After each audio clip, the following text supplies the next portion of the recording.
Peoples conference पे इल्ज़ाम दे रहे हो उसने इलेक्शन।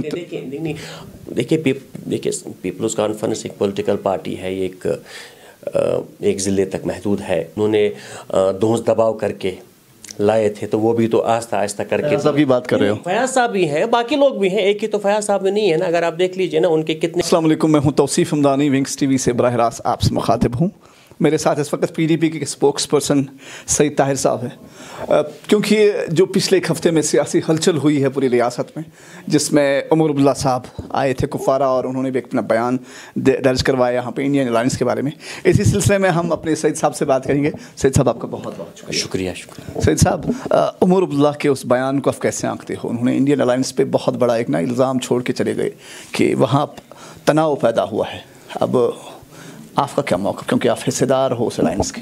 देखिए, जिन हालात से हमारा मुल्क इस वक्त गुज़र रहा है, तो मुझे लगता है कि हमारी तरफ से कोई ऐसी कोशिश नहीं होनी चाहिए कि जिससे कि अवाम में इंडिया अलायंस के हवाले से बदगुमानी पैदा हो या जिससे इंडिया अलायंस कमज़ोर हो। क्योंकि इस वक्त ये मसला जो है ये पावर का मसला नहीं है। देखिए, हिंदुस्तान जिन उसूलों पर, जिन प्रिंसिपल्स पे बना है, जो फाउंडेशन है इस मुल्क की, वो इस वक्त ख़तरे में है। और जहाँ तक मेरी समझ है कि जो सेक्युलर जो पॉलिटिकल पार्टीज इस कंट्री की जो डेमोक्रेसी पे, डेमोक्रेटिक वैल्यूज़ पे बिलीव करते हैं, जो एक प्लेटफॉर्म पे आई हैं, तो उसका मकसद ही यही है कि हिंदुस्तान की उस बुनियाद को, जिस बुनियाद पर यह मुल्क बना था, उसको बचाना है। कॉन्स्टिट्यूशन जो इस वक्त हमारे मुल्क का है वो ख़तरे में है। जिस तरीके से हर हिसाब से कॉन्स्टिट्यूशन को रूंधा जा रहा है, और अगर हम मतलब वो लोग जो सोच रखते हैं कि जो असली जो हिंदुस्तान बना था 1947 में, और जिस हिंदुस्तान का ख्वाब उन लोगों ने देखा था जिन्होंने इस मुल्क की आज़ादी के लिए कुर्बानियाँ दी हैं, तो फिर मुझे लगता है कि हमें कोई भी ऐसी चीज़, चाहे हमारी ज़ुबान से हो, चाहे हमसे कोई हरकत हो, कोई ऐसी नहीं होनी चाहिए जिससे कि इंडिया अलायंस जो है ये कमज़ोर हो जाए। जिस इंडिया अलायंस को आप इतना पाक मानते हो ना, उसकी सरबराही कांग्रेस कर रही है, और कांग्रेस के दौर में जम्मू कश्मीर का क्या हाल हुआ है, क्या दुर्गत हुई है, उससे आप नहीं आगाह हो? देखिए मैं बताऊँ, देखिए हर एक पॉलिटिकल पार्टी की अपनी एक हिस्ट्री है, लेकिन आज की तारीख़ में अगर आप देखेंगे तो मैं ज़ाती तौर पे ये समझता हूँ कि मुल्क की सतह पर अगर कोई पॉलिटिकल पार्टी बीजेपी का मुकाबला कर सकती है, जो एक ऑर्गेनाइजेशनली स्ट्रॉन्ग है, वो एक ही पॉलिटिकल पार्टी है, वो है कांग्रेस। हमें कांग्रेस से इख्तिलाफात भी हो सकते हैं, नज़रियाती तौर पे हमें उनसे इख्तिलाफात भी, बहुत चीज़ों पे इख्तिलाफात हो सकते हैं, इसमें कोई शक नहीं है। लेकिन मैं समझता हूँ कि आज की तारीख़ में, और जिस तरह का रवैया, जिस तरह का नज़रिया, जिस तरह का स्टैंड, जिस तरह का बयानिया राहुल गांधी ने इख्तियार किया है, मैं ज़ाती तौर पर भी उस चीज़ को मानता हूँ कि इस वक्त उस बयानिए को, उस एलामिये को, उस सोच को स्ट्रॉन्ग करना होगा। क्योंकि देखिए इस वक्त बहुत सी चीज़ें हुई 2014 से पहले जो मुल्क के हालात थे, लेकिन 2014 के बाद जो मुसलसल जब दिल्ली में एक सरकार बनी, उसके बाद जो कोशिशें हुई, तो मुझे लगता है कि आज की तारीख़ में जो सोच लेकर राहुल गांधी या कांग्रेस पार्टी चल रही है, मैं उनको डिफेंड नहीं करना चाहूँगा, लेकिन ये हकीकत एक है कि आज की तारीख़ में जो अगर कोई यहाँ उस सोच को बचा सकता है तो he is the only person, मेरी नज़र। सियासत का कोई रंग नहीं होता है, मैं समझ सकता हूँ, लेकिन आपके कुफारा में कल एक नेशनल कॉन्फ्रेंस से एक जलसा किया जो नासिर सुगामी साहब के निगहदाश्त में हुआ है।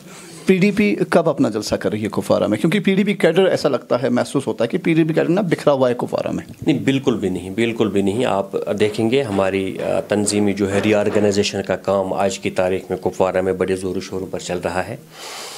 रिसेंटली हमारी जोन कमेटीज़ जो हैं 6 जोन कमेटीज़, हमारी एक जोन कमेटी जो है एक कॉन्स्टिट्यूंसी की होती है, वो फ्रेम हो गई, सब डिस्ट्रिक्ट कमेटीज़ हमारी बन गई है और ऑर्गेनाइजेशन लेवल पर जो है अब शदुमत से काम जारी है और इंशाअल्लाह रहमान बहुत ही अनकरीब आप देखेंगे, बहुत ही जल्द तो पीडीपी का कुपवारा में। और हम कोई रेस में नहीं लगे, वो आगे गए हम पीछे रह गए, नहीं, हमारा नहीं। देखिए हमारे पार्टी का एक कल्चर है, काम करने का एक तरीका एक है। और इससे पहले जब महबूबा जी जेल से रिहा हुई तो जेल से रिहाई के बाद जब उन्होंने सियासी सरगर्मियों का आगाज़ किया तो फरवरी 2021 में सबसे पहला जलसा उन्होंने कुपवारा में किया था। महबूबा जी ने जब पॉलिटिकल सरगर्मियाँ दोबारा शुरू की तो उसका आगाज़ उन्होंने कुपवारा से किया। वो यहाँ रात को ठहरी थी, वो अपनी कारकुनों से उस टाइम मिली। और आने वाले टाइम में भी जब पार्टी को मुनासिब लगेगा, डिस्ट्रिक्ट लीडरशिप को हमारी जो है उनको मुनासिब लगेगा, वक्त होगा तो बहुत जल्द इंशाल्लाह। सजाद गनी लुन ने कल पीएचडी पे हमला बोला, अमरुल्लाह साहब को कहा ये कन्फ्यूज्ड है, और महबूबा जी भी उसी पीएचडी का हिस्सा है, तो पीडीपी का क्या मौक़िफ़ है? देखिए सजाद साहब ने उमर साहब के बारे में क्या कहा, तो उमर साहब कन्फ्यूज्ड हैं नहीं हैं, उसका जवाब तो बहरहाल नेशनल कॉन्फ्रेंस के स्पोक्स पर्सन देंगे। लेकिन जहाँ तक पीएचडी का सवाल है, मैंने आपके एक पिछले वाले इंटरव्यू में भी कहा था कि पीएचडी जब बनी है, ये कोई इलेक्टोरल, एक चीज़ हमको समझनी होगी, ये इलेक्टोरल अलायंस नहीं है। उस वक़्त जो इलेक्टोरल अलायंस डीडीसी में हुआ वो एक्चुअली वो इलेक्शन उस वक़्त जम्मू कश्मीर के लोगों पर थोपा गया था। ऑलरेडी हमारे ज़ख्म हरे थे, हमारी शनाख्त डिसएम्पावर किया गया था, इंटीग्रेट स्टेट ऑफ JNK को किया गया था। तो फिर एक इलेक्शन का जो उन्होंने बनाया उस वक़्त, तो वो भी इस वक्त देखना चाहते, दिल्ली भी उस वक़्त जो वो इलेक्शन उस वक़्त किया गया उसमें उनका मकसद ये था कि वो दुनिया को बताना चाहते थे कि हमने जी जम्मू कश्मीर में डेमोक्रेसी को रिस्टोर किया है। दूसरे शायद उनकी नज़र में ये था कि मतलब ये पार्टीज़, ये जितने भी पॉलिटिकल लीडर्स हैं यहाँ की, जो मेन स्ट्रीम पॉलिटिकल पार्टीज़ हैं, ये तो डेढ़ साल से जेल में थे, तो इनका तो कैडर बिखर गया होगा, तो हम इसका फ़ायदा उठाएंगे, तो जो कि बाद में हुआ नहीं। तो उस वक़्त जो इलेक्शन हो गया, तो फिर उस वक़्त हालात का तकाजा ये था कि हमें मिलजुल के इलेक्शन लड़ना पड़ा। तो आने वाले तो इसलिए बदकिस्मती से क्या है कि हम सियासत को सिर्फ इलेक्टोरल नज़र से देखते हैं। इलेक्शन पीपल्स कॉन्फ्रेंस पे इल्ज़ाम दे रहे हो, उसने इलेक्शन देखिए पीपल्स कॉन्फ्रेंस एक पॉलिटिकल पार्टी है, एक ज़िले तक महदूद है, तो मैं इतना ज़्यादा तो मतलब उस पर कमेंट करना नहीं चाहूँगा। वो तो एक ज़िले पे महदूद है, पता नहीं वो भी रहेंगे या नहीं रहेंगे, जिस हिसाब से लोग उस पार्टी से निकल रहे हैं। जो लोग उन्होंने दोष दबाव करके लाए थे, तो वो भी तो आहिस्ता करके सब की बात कर रहे हो। फयाज साहब भी हैं, बाकी लोग भी हैं, एक ही तो फयाज साहब में नहीं है ना। अगर आप देख लीजिए ना, उनके कितने लोग थे। उन्होंने 2019 से 3 बार अपनी यूथ विंग बनाई, जिसको भी यूथ विंग का हेड बनाते हैं दूसरे दिनों भाग जाता है, तो बाकी लोग भी उनके भाग जाते हैं। तो मतलब उतना तो नहीं है, मतलब वो है 1-2 कॉन्स्टिट्यूंसीज़ में उनका एक ख्वाजा अब्दुल गनी लोन साहब का वोट है, तो उन्होंने अपने वक़्त पे खैर किया था, तो अल्लाह उनको मग़फ़िरत करे। तो लेकिन उसके बाद तो मतलब इतना तूफ़ान तो हुआ नहीं। पूरी ज़िंदगी स्ट्रगल करके जनाब 1 से 2 सीट की उन्होंने। इलेक्ट्रो में PC के उसमें मैं ज़्यादा नहीं जाना चाहूँगा, लेकिन एक बात है कि PAGD को सिर्फ इलेक्टोरल की नज़र से नहीं देखना चाहिए। ये एक्चुअल एक सोच है, ये है कि एक जहाँ पर हमें सबको ये सोच ये है कि कलेक्टिवली हमें जम्मू कश्मीर के लोगों के जो इंटरेस्ट्स हैं उनके लिए लड़ना होगा। जब भी कोई ऐसा मौका आता है, जब भी वार होता है, अगर आपने देखा होगा पिछले टाइम भी, तो उस वक़्त सब एक प्लेटफॉर्म पर आकर बात करते हैं। जो PAGD का मकसद, फिर इलेक्शन होंगे या नहीं होंगे पहले तो है ही नहीं, अब अगर होंगे भी तो कैसे होंगे, कब होंगे, तो वो आने वाले। ताहिर साहब, मैं क्योंकि म्यूनसिपल कॉरपोरेशन के इलेक्शंस होने वाले थे, अब वो तकरीबन अमल के लिए होल्ड कर दिया गया उनको, और पंचायत इलेक्शंस आने वाले हैं, उस पर कोई बात नहीं हुई है। PDP क्या नज़रिया रखती है?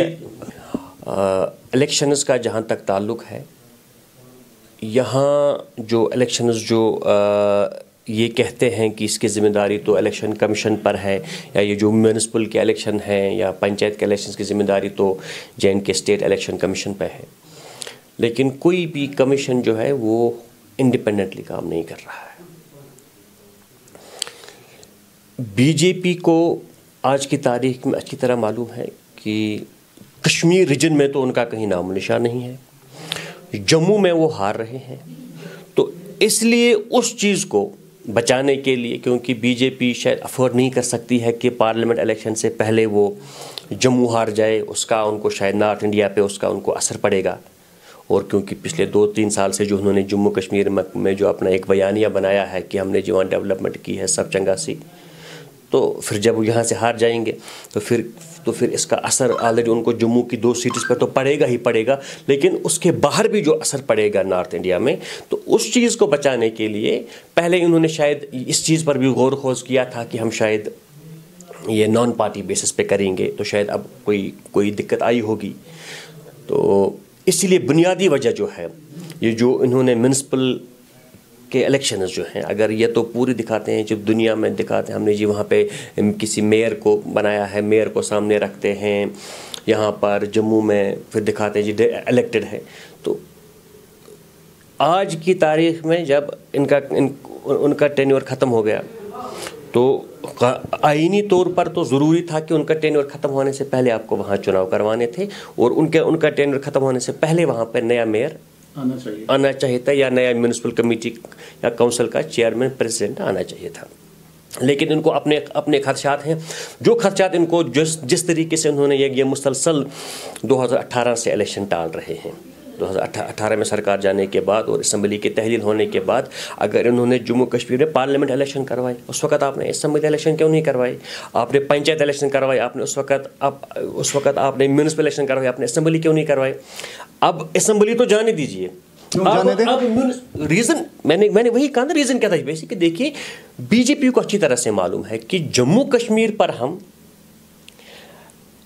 डायरेक्टली रूल नहीं कर सकते हैं, यानी कि जिसको हम कहेंगे कि वहाँ पे इनकी अपनी एक इलेक्टेड गवर्नमेंट होगी, इनके इलेक्टेड इंस्टीट्यूशंस में इनके इलेक्टेड लोग होंगे। बीजेपी को अच्छी तरह से मालूम है, इसलिए अब ये इनडायरेक्टली रूल कर रहे हैं। अभी जो रूल हो रहा है वो इनडायरेक्टली रूल हो रहा है, दिल्ली से रूल हो रहा है। हालांकि यहाँ के जो हमारे जो बीजेपी के जो हैं दोस्त हैं या हमारे साथी हैं यहाँ सियासत में, उन बेचारों को भी तो किसी लायक रखा नहीं है।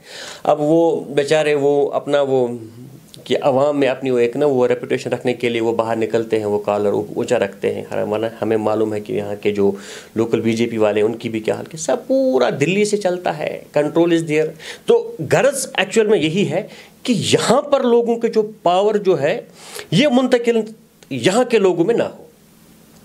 ये आपको रूल करने का, पावर का हक नहीं देना चाहते हैं, और इसीलिए पहले इन्होंने एक तरीके का इस्तेमाल किया।